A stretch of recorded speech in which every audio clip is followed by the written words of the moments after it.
Une claque électorale sévère pour les travaillistes. Nigel Farage, le leader de l'extrême droite britannique, qui se rêve en Premier ministre. Mais pas question pour Keir Starmer, le Premier ministre actuel, de démissionner. Il reconnaît cependant des résultats douloureux au lendemain de ces élections locales dont les résultats étaient très attendus. Keir Starmer refuse de partir. Pour en parler, nous sommes en duplex avec notre correspondant à Londres, Hervé Amoric. Bonjour Hervé, à quel point le paysage politique local a-t-il changé en Grande-Bretagne à l'issue de ces élections? Nous assistons tout à fait simplement à la fin du bipartisme. Les partis de gouvernement qui forment l'épine dorsale de ce pays depuis un siècle sont en déroute. Les conservateurs et le Parti travailliste au pouvoir, et cela au profit des populistes, à gauche et surtout à droite. Comme vous l'avez dit, ici dans le Grand Londres, ce sont les Verts, la gauche dure, qui gagnent du terrain, mais cette percée historique, c'est celle de Nigel Farage et de son parti d'extrême droite Reform UK. Ils enregistrent un gain de plus de 1400 sièges de conseillers municipaux, devenant ainsi la première force locale du pays. Ils prennent même des bastions historiques de la gauche dans le nord de l'Angleterre, complètement. Ils effacent même les deuxièmes, et c'est effectivement pour Nigel Farage. Nigel Farage nous dit tout simplement qu'il se prépare à devenir Premier ministre aux prochaines élections. En revanche, pour le Parti travailliste, c'est effectivement un échec cuisant.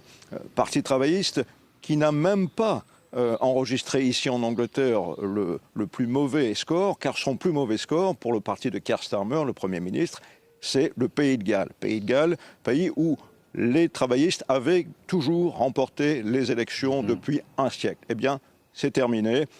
Désormais, ils perdent le contrôle du Sénat, ils perdent le contrôle du gouvernement régional et se retrouvent en troisième position, derrière les nationalistes de Plaid Cymru, et en deuxième position, bien sûr, une nouvelle fois, l'extrême droite. Hervé, Keir Starmer, ici à l'image, refuse de démissionner. Pas question, dit-il, de laisser le pays en plein chaos.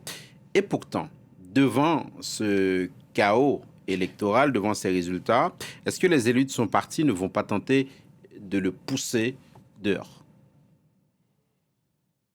Alors, dans un communiqué, effectivement, Keir Starmer nous dit qu'il veut rester parce qu'il n'a pas encore pu amener le changement qu'il avait promis à l'électorat. Donc, il persiste, il signe, il reste.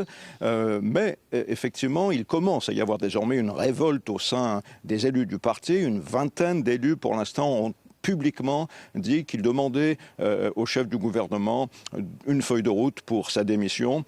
En revanche, pour l'instant, ça reste assez limité. La chance de Keir Starmer, c'est d'abord que les élections sont dans 3 ans, et ensuite qu'il n'y a pas de candidat évident pour le remplacer. Il n'y a pas non plus au sein du Parti travailliste un mécanisme pour ce faire. Et donc, le Premier ministre nous dit nous devons réfléchir, nous devons répondre. Il va répondre devant le Parlement lundi un discours de Keir Starmer, et surtout dans la semaine il y a le discours du roi. C'est l'opportunité pour Keir Starmer de montrer à la population qu'il a compris la leçon de ces élections, en annonçant peut-être une politique radicale, peut-être pour aider les Britanniques en ce qui concerne le coût de la vie. Il a cette possibilité parce que le discours du roi, c'est donc l'annonce en grande cérémonie par le roi du programme électoral du gouvernement, et ça aura lieu donc cette semaine. En revanche, quelle est la latitude du Premier ministre? Sans doute une latitude budgétaire très restreinte. Donc que va-t-il faire? On verra dans les prochaines semaines s'il y a de plus en plus de députés et peut-être un ministre du gouvernement qui commence à démissionner. Là, ce sera le début de la fin pour Keir Starmer. Hervé Amoric, correspondant de France 24 à Londres. Merci beaucoup.